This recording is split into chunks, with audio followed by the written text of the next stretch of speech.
All right, so we talk a lot about dorsiflexion, right? Or the ability to bring your tibia over your foot, like you would in a squat.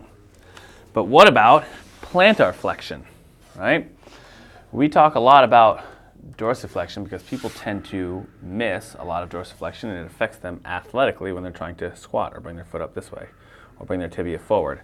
However, if you just got out of a cast or you had a surgery, maybe you just had a cyst removed, right? And you're missing motion and you can't point your toes away, we have to be able to plantar flex as well, right? Functionally, imagine trying to walk around on uneven ground or walk down a hill. You can't point your toes away from you. It's not going to work out very well. So we have to look at how do we improve that. So when we're mobilizing for dorsiflexion, we want this talus bone here to glide backwards. When we're mobilizing for plantarflexion, we want it to glide forwards, so just the opposite. So whether we're trying to get this talus to glide forward as we point our toes, or we're trying to get the tibia to glide backwards as we point our toes, doesn't really matter. It's kind of the same thing. If I move this bone forward, this one's moving backwards relatively. If I move this bone backwards, this one's moving forward relatively. So we've got a couple of options here.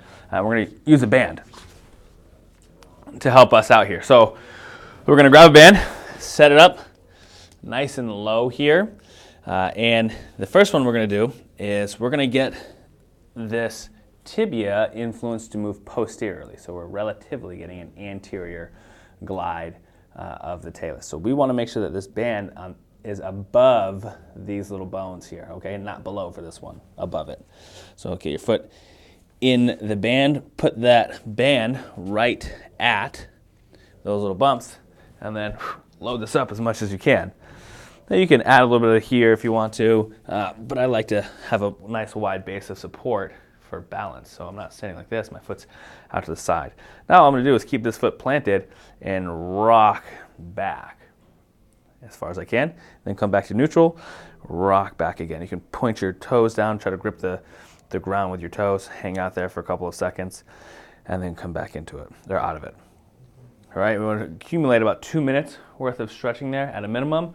The other way that you can do it is to set it up where this band is below those bumps, right? And you're facing the band, and we're going to do the same thing where we're planting our foot and then leaning back. And that's going to help influence that talus to drive forward. So whichever one you think helps you out best, go ahead and use that variation, all right? So leave us a comment, guys. Tag somebody who might need this help, might be in some kind of situation where they're missing that plantar flexion. Leave us a comment, let us know how it goes, and we'll see you next time.